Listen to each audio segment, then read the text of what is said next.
오늘 말씀은 하나의 질문으로 말씀을 좀 시작하려고 하는데요. 우리가 말라기서의 말씀을 오늘 좀 살펴보려고 하는데요. 우리가 말라기 하면 좀 뭐가 어떤 이미지가 좀 떠오르십니까? 보통 말라기 하면 11조에 대한 말씀이다 이렇게 정의를 하시는 분들이 많은데 사실 이 말라기라고 하는 말씀은 좀 여러 가지 중요한 의미를 갖고 있습니다. 첫 번째는요. 하나님께서 이 말라기를 통해서 하나님에 대한 마음이 어떤 것인지를 보여주시는 말씀이 말라기에 있고요. 또 이 말라기라고 하는 것은 구약과 신약을 연결하는 연결고리의 역할을 하고 있습니다. 또 이 말라기의 말씀은 사람들이 율법으로 구원을 얻을 수 있다 생각하지만 이 말라기의 맨 마지막의 말씀은 엘리야가 와야 한다. 다시 말하면 메시아를 갈망하는 말씀으로 말라기가 끝나고 있습니다. 오늘 본문의 말씀을 통해서 하나님께서 우리에게 무엇을 원하시는가 우리가 한번 살펴보길 원하는데요. 오늘 본문 1절이 이렇게 시작되고 있습니다. 여호와께서 말라기를 통하여 이스라엘에게 하신 경고라. 요즘 세계적인 축제인 월드컵을 한창 진행 중에 있는데요. 저희 떨어져서 월드컵 얘기하면 안 될 것 같은데. 근데 2002년도만 하더라도 이 월드컵의 그 시청률을 봐보니까요. 무려 85% 정도까지 봤습니다. 그러니까 100명 중에 85명이 봤던 세계적인 축구인데요. 근데 우리가 이 월드컵에 관심이 많다 보니까 종종 이런 마음을 가질 때가 있습니다. 내가 좋아하는 선수가 갑자기 좀 원치 않는 이유 때문에 퇴장당하거나 뭐 이렇게 경고를 받을 때가 있는데 내가 좋아하는 선수가 그런 경고를 받으면 우리 마음 가운데 어떤 마음이 듭니까? 축구에 좀 저 심판 좀 없었으면 좋겠다. 좀 저 경고라는 제도가 없어지면 좋지 않을까? 좀 이런 생각을 할 때가 있는데요. 그런데 만약 이 스포츠 경기에서 이 심판 제도 또 경고라고 하는 제도가 없어지면 어떤 일이 발생할까요? 열심히 축구 선수가 뛰어가는데 뒤에서 백태클을 해도요. 뭐 제지할 사람이 없습니다. 또 옆에서 누가 이렇게 지나가는데 여기 팔꿈치로 팍 쳐도요. 누가 이렇게 제지할 사람이 없습니다. 그러니까 처음에는 스포츠 경기로 시작했지만 이 경고라고 하는 제도가 사라지면 이 스포츠 경기가 맨 마지막에는 격투기로 끝날 확률이 높습니다. 그러니까 이 어찌 보면 이 경고라고 하는 단어는 어찌 보면 좀 자기가 좀 경기를 과열하고 있으면 자기를 검열하는 거기도 하고요. 선수를 보호하는 그런 보호 장치가 경고라고 말할 수 있는데 오늘 본문의 말씀은 하나님께서 말라기를 통해서 내가 이스라엘에게 한 경고다라는 말씀을 하는데요. 그래서 이 경고라고 하는 것은 내가 너를 혼낸다, 내가 너를 심판한다, 책망한다 이런 의미보다는 내가 지금 너희들을 좀 보호해 주려고 하는데 내가 지금 너희들을 좀 자기 검열 좀 시키려고 하는데 내 말을 듣지 않겠니? 좀 이런 의미로 좀 받아들일 수 있는데 그들이 이런 경고를 받아야만 했던 이유가 있습니다. 2절이 이렇게 연결되는데요. 우리 2절 한번 같이 한번 읽겠습니다. 여호와께서 이르시되 내가 너희를 사랑하였노라 하나 너희는 이르기를 주께서 어떻게 우리를 사랑하셨나이까 하는도다. 나 여호와가 말하노라 에서는 야곱의 형이 아니냐 그러나 내가 야곱을 사랑하였도다. 지금 하나님께서는 하나의 질문을 가지고 말씀하십니다. 내가 너희를 사랑했다. 우리가 이제 사랑하면 내가 이제 결혼을 보통 사랑하면 합니다. 내가 일평생 이 사람과 평생을 살겠습니다. 그런데 우리가 이런 서약을 하고 이제 결혼을 했었어도요.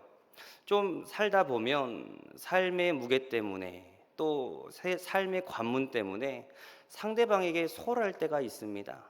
그럼 어김없이 등장하는 단골 멘트가 있는데요. 여성분들이 보통 그렇습니다. 당신에게 나란 어떤 존재야? 남성분들에게 한번 질문해 볼게요. 만약 이 단골 멘트가 나오면 5분짜리 대화일까요? 아니면 2시간짜리 대화일까요? 상대방에게 서운한 것이 이게 서운한 게 있어서 당신에게 나란 어떤 존재야?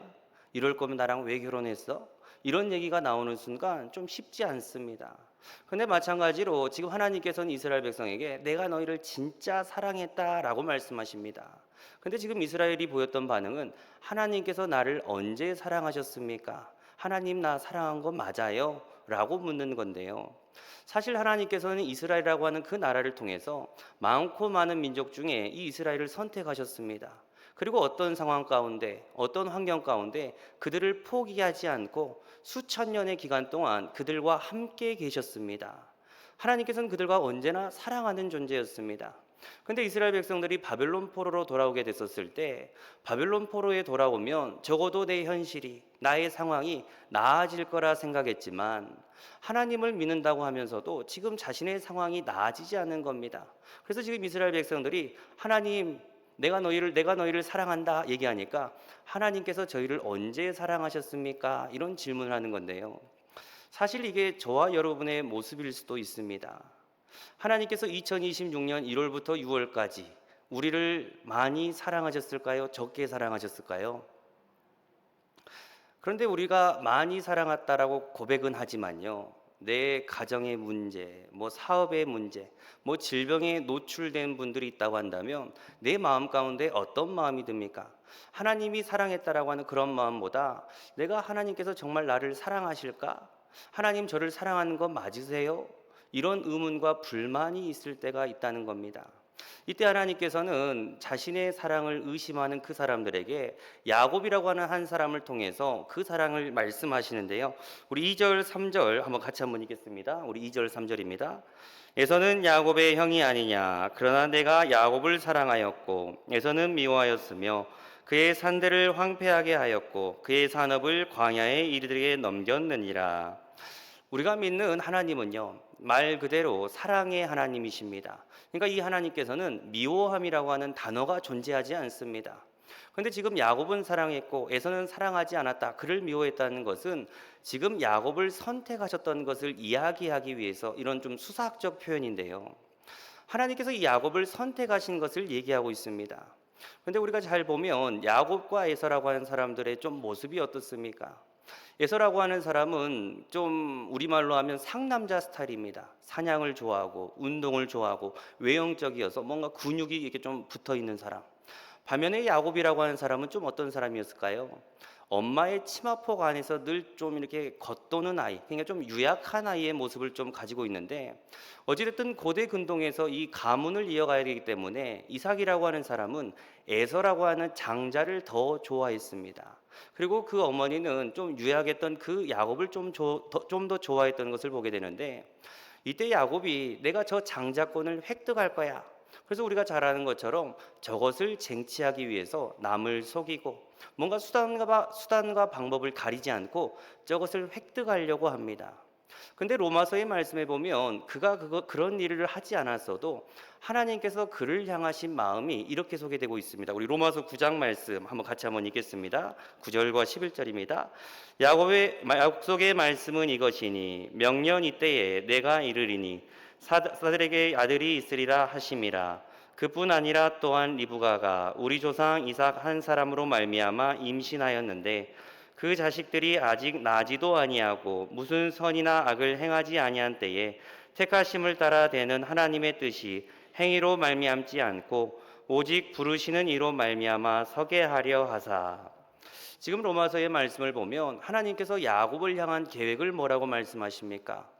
지금 야곱이 뭔가를 하지 않았어도 그가 태어나기 전부터 그의 선악을 행동하기 전부터 내가 그를 선택했다. 이것이 부르심이라고 하는 개념이라고 말합니다.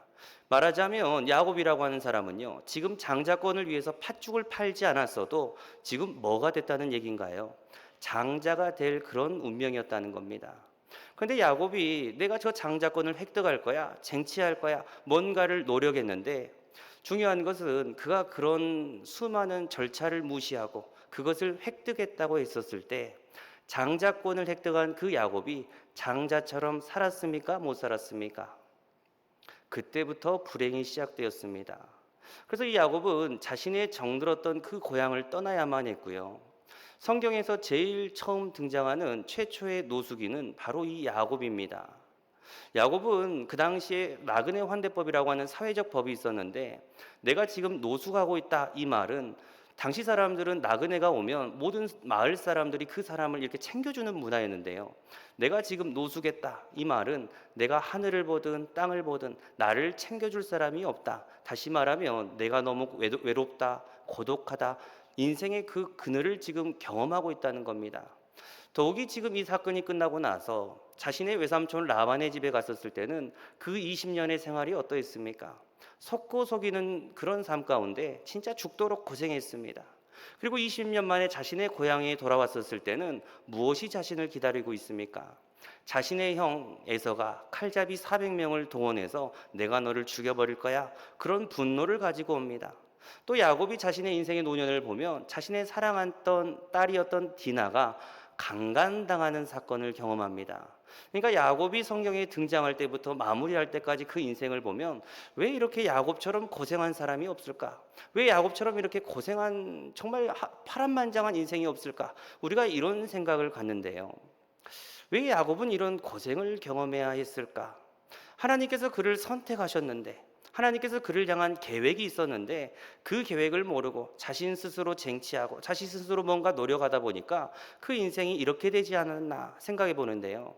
어찌됐든 야곱이 자신의 그 인생을 정리하는 이 시점 가운데 내 파란만장한 인생, 그럼에도 하나님께서 자신과 함께 하셨구나, 그것을 경험합니다. 하나님께서 내가 이런 모진 인생이었지만 그럼에도 나와 함께 계셨구나, 지금 이것을 경험합니다. 그래서 야곱이 자신의 사랑하는 아들들을 유언하는 말씀들을 이렇게 나오는데, 그 유언하는 말씀 가운데 야곱이 자신의 가장 사랑했던 아들 요셉에게 유언하는 말씀을 보면 참 의미심장한 유언이 하나 등장합니다. 축복이 등장합니다. 우리 창세기 49장 우리 25절 26절 한번 읽겠습니다. 25절 26절입니다. 내 아버지의 하나님께로 말미암나니 그가 너를 도우실 것이요 그가 내게 복을 주실 것이라. 위로 하늘의 복과 아래로 깊은 샘의 복과 젖먹이는 복과 태의 복이로다. 내 아버지의 축복이 내 선조의 축복보다 나아서. 지금 창세기 49장의 말씀은 이 야곱이라고 했던 사람이 자신의 12아들을 축복하는 그 장면 중에 하나인데요. 지금 봤던 본문은 자신의 가장 사랑했던 아들 요셉에게 축복하는 말씀입니다. 그런데 25절의 축복과 26절의 축복이 좀 다릅니다. 25절의 축복은 하늘의 복, 아래 깊은 샘의 복, 젖먹이는 복, 태의 복, 다시 말하면 물질적인 눈에 보이는 복들입니다. 반면에 26절의 복은요, 내 아버지의 축복이 내 선조의 축복보다 낫다라는 표현인데, 지금 이것은 자신이 경험했던 그 하나님이 아브라함의 하나님보다, 이삭의 하나님보다 자신이 경험한 하나님이 더 많이 경험했다는 겁니다. 이것은 다시 말하면 경험의 복입니다. 한번 여쭤볼게요. 25절의 축복이 좋은 복일까요? 아니면 26절의 복이 더 좋은 복일까요? 25절의 복은 하늘의 복, 땅의 복, 출산의 복, 태의 복, 이런 복들이다 보니까 눈에 보이는 복입니다. 26절의 복은 어떤 순간에도 그 야곱을 포기하지 않았던 동행하심의 복입니다. 어떤 복이 더 좋을까요?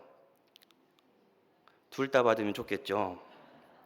근데 사람들이 내가 지금 25절의 복, 눈에 보이는 복을 더 좋아한다라고 생각합니다. 그 복이 더 좋은 복이지.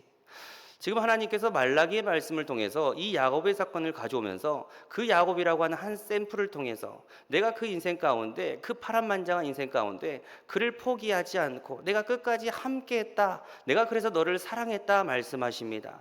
근데 이스라엘 백성들이 얘기하는 것은 하나님, 그런 함께 하시는 복 말고요, 눈앞에 보이는 태의 복, 하늘의 복, 땅의 복, 그런 눈에 보이는 복을 주셔야 하지 않겠습니까? 그러니까 하나님께서 주시고자 하시는 복과 지금 이스라엘 백성들이 요구하는 복이 좀 이런 간극이 있습니다. 근데 문제는 이런 신앙의 간극, 이런 신앙의 괴리가 발생했었을 때 우리 모습 가운데 나타난 현상이 무엇일까? 6절이 이렇게 연결되는데요. 우리 6절과 7절 같이 읽겠습니다. 6절 7절입니다. 내 이름을 멸시하는 제사장들아, 나 만군의 여호와가 너희에게 이르기를 아들은 그 아버지를, 종은 그 주인을 공경하나니 내가 아버지일 텐데 나를 공경함이 어디에 있느냐? 내가 주인일진데 나를 두려워함이 어디에 있느냐 하나. 너희는 이르기를 우리가 어떻게 주의 이름을 멸시하였나이까 하는도다. 너희가 더러운 떡을 나의 제단에 드리고도 말하기를 우리가 어떻게 주를 더럽게 하였나이까 하는도다.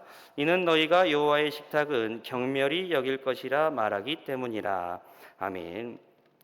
지금 이스라엘 백성들이 하나님을 사랑한다고 말은 했습니다. 그런데 그들이 이런 신앙의 간극이 있다 보니까, 신앙의 간극이 있는 신앙의 형태는요, 어떤 모습으로 나타났나 봤더니 지금 말라기 1장의 말씀은 그들이 하나님을 멸시했다라고 나옵니다. 하나님을 공경하지 않았다라고 나옵니다. 그럼 우리가 한번 생각해 보는데요. 우리가 보통 하나님을 멸시한다는 게 도대체 어떤 의미일까요? 우리가 무엇을 할 때 하나님께서 우리에게 멸시했다 그러실까요? 한번 생각해 보면 우리가 생각하는 멸시와 좀 이 성경이 말하는 멸시가 좀 다른 입장이 있는데, 우리가 요시야라고 하는 왕이 있습니다. 이 요시야라고 하는 왕은 종교 개혁을 일으켰던 왕인데요. 그가 성전을 청소하다가 하나의 율법책, 말씀을 이렇게 딱 가지고 발견하게 되면서 우리가 이제는 대대적인 종교 개혁을 일으키자. 그래서 유월절을 회복하고 지금까지의 산당을 때려 부수자. 그래서 수많은 그런 종교 개혁을 일으킵니다. 그리고 유월절에 맞춰서 이제 사람들이 예배를 드리러 오게 되는데요. 근데 하나님께서 이때 예레미야 선지자를 통해서 이런 말씀을 하십니다. 우리 예레미야 7장 말씀인데 이것도 한번 좀 같이 한번 읽겠습니다. 우리 2장에서 7절 한번 같이 한번 읽겠습니다. 2절입니다. 너는 여호와의 집 문에 서서 이 말을 선포하여 이르기를, 여호와께 예배하러 이 문으로 들어오는 유다 사람들아, 여호와의 말씀을 들으라. 만군의 여호와 이스라엘의 하나님께서 이와 같이 말씀하시되, 너희의 길과 행위를 바르게 하라. 그리하면 내가 너희를 이곳에 살게 하리라. 너희는 이것이 여호와의 성전이라, 여호와의 성전이라, 여호와의 성전이라 하는 거짓말을 믿지 말라. 너희가 만일 길과 행위를 참으로 바르게 하여 이웃들 사이에 정의를 행하며 이방인과 고아와 과부를 압제하지 아니하며 무죄한 자의 피를 이곳에서 흘리지 아니하며 다른 신들의 뒤를 따라 자초하지 아니하며 내가 너희를 이곳에 살게 하리니 곧 너희 조상에서 영원 무은토록 준 땅이니라. 아멘. 지금 이스라엘 백성들은 오랜만에 맞이한 그 종교 개혁을 일으키기 위해서 오랜만에요. 우리말로 하면 꽃단장도 하고 예배를 준비하는 마음으로 유월절 절기를 지키러 왔습니다. 근데 하나님께서 예레미야서라고 하는 선지자를 통해서 그 성전 앞에서 무슨 말씀을 하십니까? 지금 너희가 예배를 드리러 온 이것을 가리켜서 여호와의 성전이라, 여호와의 성전이라, 여호와의 성전이라 말하지 말라는 겁니다. 그러면서 하시는 말씀이 뭡니까? 너희가 지금 예배는 드리러 왔지만 삶의 예배가 엉터리라는 겁니다. 너희가 고아와 과부는 압제하고 무지한 사람의 피는 흘리고 하나님께서 원하시는 그 공의의 길은 행하지 아니하면서 지금 이곳에서 드리는 그 예배를 드리는 것을 성전이라 말하지 말라라고 말합니다. 그러니까 지금 성경에서 말하는 이 멸시라는 것은, 우리가 자녀를 키우다 보면요, 자녀가 부모들 앞에서는 거짓말을 하지 않습니다. 그리고 착한 척, 예의 바른 척. 그런데 친구들을 만날 때 어떻습니까? 술 먹고 담배 피고 뭐 도박하고 수많은 일들을 행합니다. 그런데 교회에 왔었을 때는 또 멀쩡한 척을 합니다. 성경에서 말하는 이 멸시라고 하는 것은 예배 드리는 것을 넘어서 그 예배의 정신을 가지고 너의 삶에서 그 예배를 완성하고 있냐. 이게 삶의 예배가 완성되지 않으면 이 예배가 예배가 아닌데, 지금 이스라엘 백성들이 예배를 드리고 온다고 말하지만 삶이 엉터리라는 겁니다. 하나님께서 지금 이스라엘 백성들이 내가 하나님 사랑합니다, 말라기 시대 살아가는 이스라엘 백성들이 내가 하나님을 사랑합니다 이렇게 말했지만 삶에서는 고아와 과부를 압제하고요, 무지한 사람들의 피를 흘리는 그 모습을 보면서 야, 그거 아니야, 정말 그렇게 살아가면 안 돼. 그래서 10절의 말씀을 통해 이런 말씀을 하신대요. 우리 10절 같이 한번 읽겠습니다. 10절입니다. 너희 가운데서라도 누가 성전 문을 닫아 걸어서 너희들이 내 제단에 헛된 불을 피우지 못하게 하면 좋겠다. 나는 너희들이 싫다. 나 만군의 주가 말한다. 너희가 바치는 제물도 이제는 나는 받지 않겠다. 지금 하나님께서 형식적인 예배, 습관적인 예배를 드리고 삶의 예배가 무너진 그들을 향해서 뭐라고 말씀하십니까? 누가 저 성전 문을 가서 닫았으면 좋겠다. 들어오지 말라는 겁니다. 너희들이 드리는 예배, 너희들이 드리는 그런 11조, 너희들이 드리는 그런 수많은 것들이 내가 이제는 싫다는 겁니다. 지금 하나님께서 원하시는 건 뭘까요? 여기 안에서 드리는 종교적 열심이 아니라 그 종교적 열심을 가지고 삶에서 완성해야 하지 않겠냐? 그런 것은 정말 하나님을 멸시하는 것, 하나님을 공경하지 않는 것이다. 이렇게 말씀하십니다. 그럼 우리가 오늘 말씀을 통해서요, 우리에게 한번 질문을 해보는데요. 하나님께서는 오늘 말씀을 통하여 우리에게 이스라엘 백성에게 말씀하신 것처럼 우리에게 말씀하십니다. 다른 말로는 질문하십니다. 내가 너를 사랑한다. 내가 진짜 너를 사랑한다. 그런데 하나님께서 내가 너를 사랑한다라는 이 말 가운데 우리의 마음에는 어떤 마음이 드십니까? 그래요 주님, 내가 이 예배당을 올 때마다 정말 구원의 감격, 십자가의 은혜, 날마다 주님을 사랑하는 마음이 점점 늘어나고 있습니다. 이런 마음이 있으십니까? 아니면 하나님, 내가 새벽 기도도 하고 성경 통독도 하고 이만큼 했으면 됐지 않습니까? 이런 마음이 드십니까? 두 번째, 하나님께서는 오늘 본문을 통해 두 번째 질문을 하시는데요. 너희가 나를 공경하느냐라고 질문하십니다. 이 공경이라고 하는 것은 우리의 현실을 보면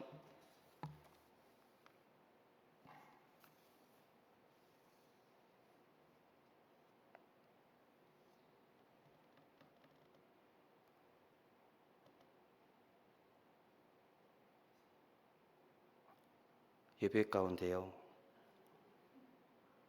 한 장이 사라져 버렸습니다. 죄송합니다.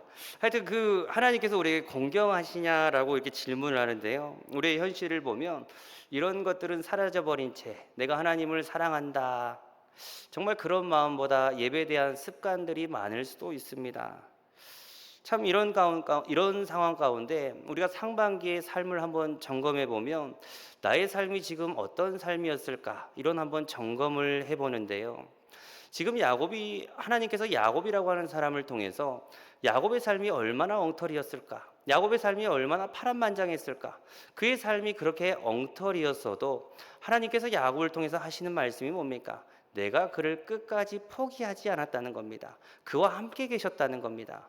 오늘 본문에 마찬가지로 내가 하나님을 공경하지 않을 수도 있고 내가 하나님 앞에 그런 사랑을 드리지 못하고 있을 수도 있습니다. 우리의 삶이 엉터리일 수도 있습니다. 그런데 하나님께서는 오늘 이 말라기의 말씀을 통해 우리에게 하시는 말씀은 그래도 하나님의 마음은 변하지 않았다 말합니다. 우리 말라기 3장 6절에서 7절 말씀 우리 같이 한번 읽겠습니다. 우리 말라기 3장 6절에서 7절입니다. 나 주는 변하지 않는다. 그러므로 너 야곱의 자손아, 너희는 멸망하지 않는다. 너희 조상 때로부터 너희는 내 규례를 떠나서 지키지 않았다. 이제 너희는 나에게로 돌아오너라. 나도 너희에게로 돌아가겠다. 나 만군의 주가 말한다. 지금 하나님께서 야곱이라고 하는 사람을 통해서 그 문제 많고 탈 많은 이 야곱에게 내가 너를 포기하지 않았던 것처럼 지금 하나님께서 이스라엘 백성에게 말씀하신 것은 너가 그렇게 엉터리여도, 너가 그런 삶의 예배가 없다 할지라도, 너가 그런 형식적인 예배라고 할지라도 주님께서는 6절의 말씀을 통해 뭐라고 말씀하십니까? 나 주는 변하지 않는다라고 말씀하십니다. 여기서 변하지 않는다는 것은 그래도 내가 너와 함께 할 것이다라는 겁니다. 그러면서 주님께서 하시는 말씀이 뭡니까? 그러니까 제발 나에게 돌아와라. 너가 나에게 돌아오면 내가 너에게 돌아갈 것이다. 그리고 나오는 말씀이 뭐냐? 11조의 말씀입니다. 너희가 그토록 복을 원하는데 너희가 나에게 다시금 돌아와서 삶의 예배를 드리고 그런 정말 모습을 보인다고 하면 내가 쌓을 것이 없도록 너희에게 부어줄게. 너희들이 그토록 원하는 복을 부어줄 테니까 좀 돌아오라는 겁니다. 지금 말라기의 강조점은요, 복을 빌어준다, 11조를 하라, 이런 게 아니라 나에게 돌아오라는 겁니다. 그러니까 하나님께서는 그들을 너무나도 사랑하시니까요, 사랑을 많이 하는 자가 언제나 약자입니다. 우리가 자녀를 키우면서도 부모들이 항상 져주는 이유는 뭐 도덕적으로 윤리적으로 내가 부족해서가 아니라 부모가 자식을 더 사랑하니까 맨날 양보하는 것처럼요, 하나님께서 지금 이 말라기의 말씀을 통해서 얘기하는 것은 뭐냐? 제발 나에게 좀 돌아오지 않을래? 그럼 내가 너희들에게 복 줄게. 근데 좀 제발 돌아오지 않을래? 어찌 보면 사랑을 호소하고 사랑을 애원하는 모습이 지금 이 말라기의 말씀입니다. 하나님께서는 상반기에 우리의 삶을 통하여 내가 엉터리일 수도 있고요, 나의 삶이 정말 형편없는 그런 모습일 수도 있습니다. 그런데 지금 주님께서 우리에게 하신 말씀이 뭡니까? 주님의 마음은 변하지 않았다는 겁니다. 나에게 돌아오라는 겁니다. 그래서 주님께서 우리에게 하시는 말씀은 하반기를 시작하는 우리들 가운데 나를 좀 공경하지 않을래? 나를 좀 멸시하지 말아줄래? 근데 여기서 말하는 공경이라고 하는 것, 멸시라고 하는 것은 그냥 단순한 의미가 아니라요, 정말 여기서 드려지는 삶의 예배가 여기서 드려지는 이 예배가 내 삶을 통해서 완성되는 것이 예배의 완성이라는 겁니다. 우리가 하반기를 시작하는 이 시점 가운데 정말 우리에게 회복돼야 되는 것, 여호와께 돌아간다는 것은 내 삶을 통해서 하루하루의 무너진 삶이 예배의 삶으로 회복되는 겁니다. 그래서 일요일도, 주일날도, 월요일도, 화요일도 이 모든 것들이 삶의 예배로 채워져서 우리 하반기의 삶이 하나님을 공경하는 삶, 하나님을 멸시하지 않는 삶이 하나님께로 돌아오는 삶입니다. 우리가 하나님을 공경한다는 것은 오늘 말씀의 기준으로 보면요, 내 주변에 있는 사회적 약자를 돌보는 것이고요, 내 가정에 있는 내 아내, 내 남편을 너그럽게 용서하는 것입니다. 하나님께서는 무지한 자의 피를 흘리는 것을 원하지 않으시고요, 고아와 과부를 압제하는 그것을 원하지 않으시면서 내 삶을 통하여 하나님의 공의와 정의를 세워가는 것, 이것이야말로 하나님의 공의를 세워가는 것, 하나님을 기쁘시게 하는 일이 우리의 삶이라는 겁니다. 오늘 이 경고라고 하는 것은 우리를 책망하시기 위해서, 우리를 어떤 때리기 위해서 하시는 말씀이 아니라 어찌 보면 우리에게 기회를 주시고자 하시는 하나님의 말씀입니다.